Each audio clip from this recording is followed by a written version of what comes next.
Hey, my family, what's up? So, it has been a long week. It's probably been one of the longest weeks of my life. And I did want to share something with you guys. This week, one thing that I definitely completely, absolutely learned is that healing is not lateral.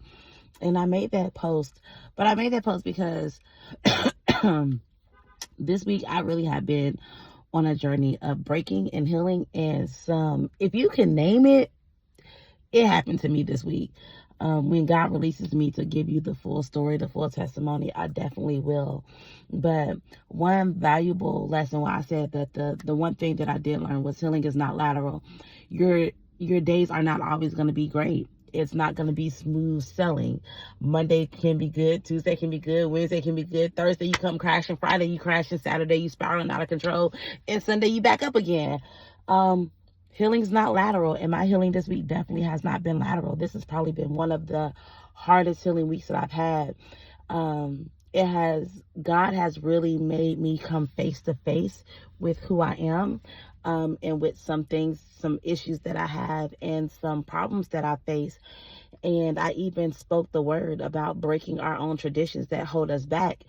And there's a lot of things that I do that hold me back from really being where God is calling me to be. And let me tell you, the hardest thing, and I posted this too, like a lot of things that I post do pertain to me.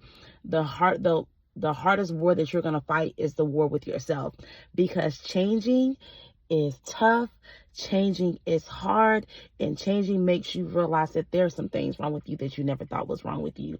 And I would never say that I thought I was perfect. I know that I'm far from perfect, but there's a lot of things that I deal with that I oppressed because I didn't want to have to face it.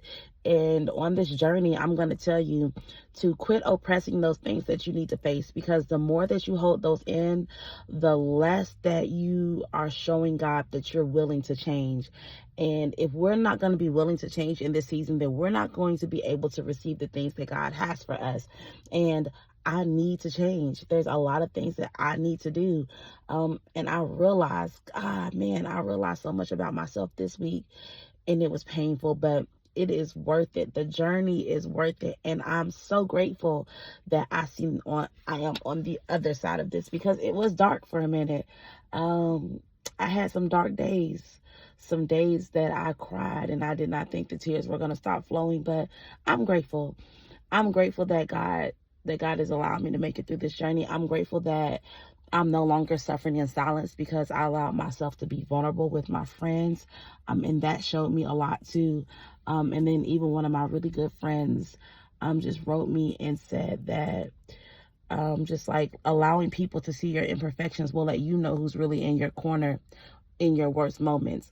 And that meant a lot, because if you can't handle me at my lowest, then you don't need to know what I'm like at my highest. And I'm usually like a really uppity high person.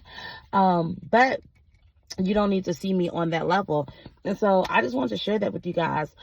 Healing is not lateral. It's not always going to be good days. Stop suppressing what you need to face, and you do not have to suffer in silence. So as I leave you with those three things, because I am here at prayer, at church, 10 a.m. prayer. As I leave you with those things, I just want you to think about that. Get the healing that you need. Don't think it's always going to be perfect. Find people that you can be accountable to, that you don't have to suffer in silence with, and quit suppressing those things that you need to face. And it's going to be okay. Trust me, if I can be okay, you can be okay. And y'all see my little sideburns? My goddaughter Buddha did that for me. Y'all have a good day.